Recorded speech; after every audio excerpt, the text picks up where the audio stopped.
Friends, फिलहाल हम आए हैं कच्छ की धरती पे और छोटा सा जो हमारा अंजार के पास में पड़ता है आदिपुर और बाजू में बगल में है गांधीधाम।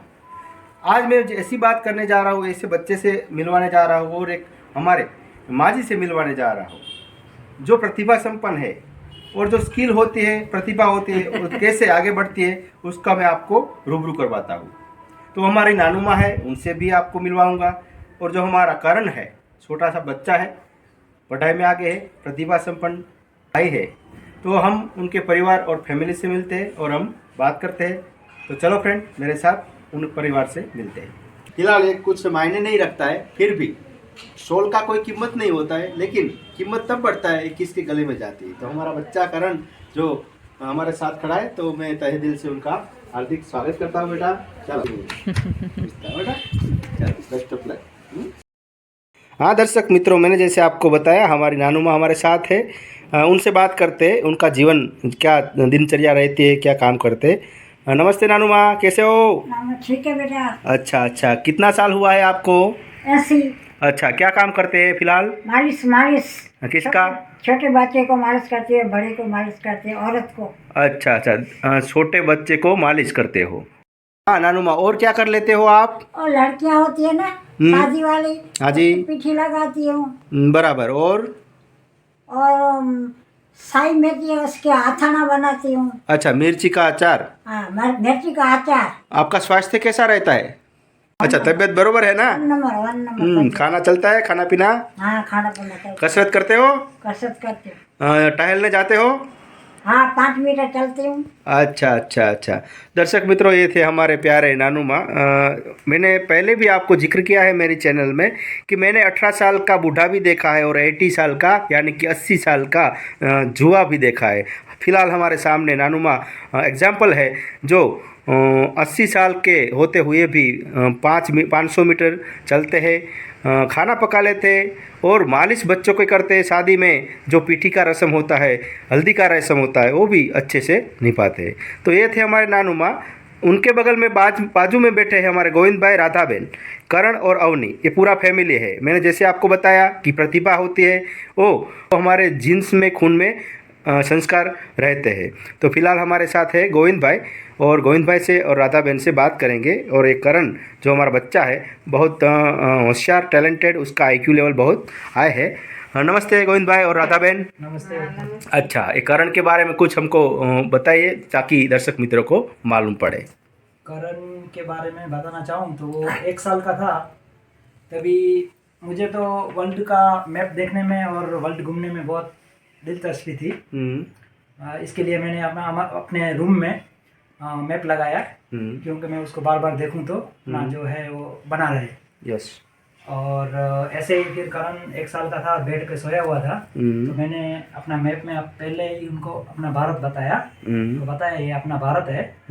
ऐसे करके 1 हफ्ते के बाद जब मैं वापस इसको उधर ही लेके गया वही पोजीशन में, और उनको मैं वो मैप देखने लगा, तो मैं उसको बताया कि भारत कहाँ है, तो उसने मेरे को ऐसा बताया उंगली से कि यहाँ है भारत। अच्छा। तो मेरे को पता चला कि ये अभी 1 साल का है, बोल नहीं सकता है, तो इतना इसका माइंड पावर है, तो इसको अभी से मैं सिखाऊं, कुछ बताऊं, वो मेरे दिमाग में ऐसा आइडिया आया। तो इसके लिए फिर मैं इनको बताने लगा कि भाई ये अपना भारत है, ये चाइना है, ये नेपाल है। यस। ये ऐसा मैंने 2-3 कंट्री ऐसे बताई। 8 दिन के बाद वापस पूछा तो वो सब बताने लगा। इतना पावरफुल माइंड लगा। फिर ऐसे ऐसे करके वो तभी बात नहीं कर सकता था और चल भी नहीं सकता था। इशारे से वो बताता था यहाँ यहाँ है, बोल नहीं सकता था। बोल नहीं सकता था। अच्छा, क्योंकि 1 साल का था ना, तभी बोल नहीं सकता। ओके, हाँ हाँ, सही बात है। फिर कुछ समय गया, मैं इनको बताता गया। एक दिन फिर मैंने काउंट किया तो वो 68 कंट्री का, आप कोई भी एंगल से कहाँ से मैप में आप उनको पूछेंगे ये कंट्री कहाँ है, तो 68 कंट्री वो बताता था। 18 महीने का था। ओह, 18 महीने का था। 18 महीने का था। अच्छा अच्छा तो अच्छा। फिर मुझे लगा कि ये इसका इतना माइंड है, तो इसको अच्छा स्कूल में पढ़ाऊँ, मेहनत करूँ और खूब दोनों बच्चों को पढ़ाऊँ, ऐसा मेरा था। हाँ, फिलहाल हमारा करण कौन सी क्लास में और कौन सी स्कूल में पढ़ाई करता है? आप राधा बहन आप बताइए। ये DPS में पढ़ाई करता है और 6th में पढ़ता है। अच्छा, दर्शक मित्रों, आपने शायद नाम सुना होगा दिल्ली पब्लिक स्कूल का, DPS। गोविंद भाई, और करण के बारे में एक्स्ट्रा कोई उसका हुनर है या कला है तो उसके बारे में थोड़ा दर्शक मित्रों को बताइए ताकि पता चल पाए। हाँ, एक्स्ट्रा में ऐसा है कि जब वो छोटा था तो ये पता चला कि ये सब इतना बता सकता है, कर सकता है। फिर जब बड़ा हुआ और जब इंग्लिश मीडियम में हमने इनको डाला तो फिर मैं ये काफ़ी टाइम निकल गया था। जैसे कि वो 5वीं क्लास में आ गया था, 6 साल का हो गया था, तभी वो मेरे को बोला पापा एक क्यूब लेके दीजिए। मैं क्यूब लेके दिया। क्यूब लेने के बाद स्कूल में बच्चे ये यहाँ बिगाड़ देता था आज घर मैं पे, सॉल्व करूंगा बना के रूबिक्स देते थे। क्यूब। गुड। तो और अभी तो मैं देख के कर रहा फिर हूँ और इधर उसके आके बाद ब्लाइंडफोल्डेड बना हुआ किसी को देता नहीं था, अभी तो क्योंकि वो स्क्रैम्बल बिगाड़ है देंगे तो तो किसी को स्टार्ट बनाना करते हैं। नहीं आता है। इसके लिए वो बहुत रोता था, करता था। फिर एक दिन मैं सोचा कि अभी ये चीज़ तो नॉर्मल है, सब बना लेते हैं तो हमसे क्यों नहीं बनता है। तो पहले मैं सीखा, 4 दिन तक परेशान हुआ, दिन रात क्यूब सीखने के लिए यूट्यूब में देख के मैं सीख लिया। सीखने के बाद मैं सोचा अभी इसका तो माइंड है, इसको सिखाऊं। इसको सिखाया तो इसका रिजल्ट 2 दिन में आया। वो 2 दिन में क्यूब बना के बता दिया मेरे को, और मेरे को 4 दिन लग गए दिन रात। ओहो हो। तो इसके ऊपर से मेरे को मालूम पड़ा कि इसमें ये भी एक टैलेंट है। और 8 दिन के बाद उसका वो एक अनोखा और अलग रिजल्ट आया, जो था कि 8 दिन के बाद मेरे को बोला पापा अभी देखो ये मैं क्यूब बनाया है, इसको मैं बिगाड़ दिया है, अभी मैं आप पे मेरे रुमाल बांधिए। रुमाल बांध के फिर मेरे को बोला मैं सॉल्व करके दूंगा। तो मैं भी चौंक गया, ऐसा कैसा, ऐसा तो नहीं हो सकता है। फिर जब उसने बिगाड़ के हाथ में रखा था और जब मैं रुमाल बांधा तो पूरा हमारे फैमिली के सामने वो एक 8 दिन के बाद क्यूब सॉल्व करके बताया। अच्छा अच्छा। तो वो एक इसका मेरे को नया जानने को मिला। और कुछ है? और कुछ तो बहुत कुछ है, मगर मैं काम में इतना व्यस्त रहता हूँ कि इसके लिए बच्चों के पीछे इतना टाइम नहीं दे सकता। कोई बात नहीं। करण से ही हम बात करते हैं। करण बेटा बताओ, और क्या क्या कर लेते हो? क्यूब तुम सोल्व कर लेते हो, और तुम क्या कर लेते हो, और तुम्हारा क्या हॉबी है वगैरह है?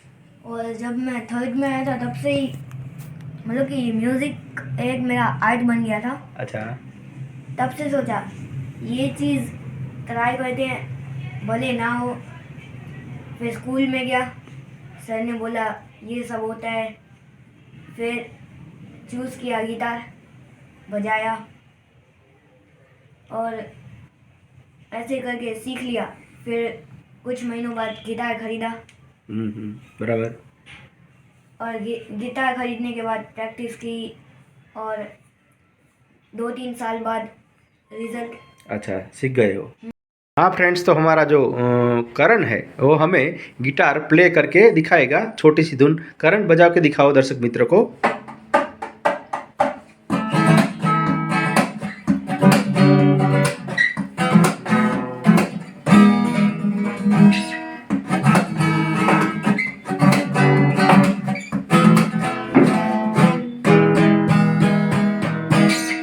ओके, थैंक यू बेटा।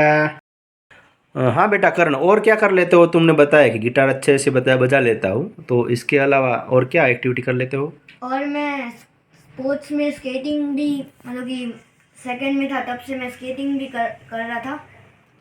और इस ऐसे ही मैं, और ये जो इनलाइन स्केट्स जो है वो मैं घर पे अपने आप ही सीखा हूँ। अच्छा, विदाउट ट्यूशन पे नहीं गया हो? अच्छा, बिना ट्यूशन के तूने गिटार सीख लिया, स्केटिंग भी सीख लिया। दर्शक मित्रों, हमारा जो ये करण बच्चा है हमारे पास, तो काफ़ी छोटी उम्र है, फिर भी इतना अचीवमेंट है। और आगे तो क्या करेगा वो तो हम कह नहीं सकते फ़िलहाल। फिर भी करण जैसे बच्चों से हमें कुछ न कुछ सीख लेनी चाहिए, तो हम करण से ही पूछते हैं। बेटा करण, फ़िलहाल बच्चे जो होते हैं पूरे दिन मोबाइल में चिपके रहते हैं, स्क्रीन से टच रहते हैं, तो ये जो बच्चे हैं, युवा है, तो उनको तू क्या मैसेज देना चाहता है बेटा, ज़रा बता। मैं उनको बस यही कहना चाहूँगा कि कोई भी चीज़ है वो इम्पॉसिबल नहीं है।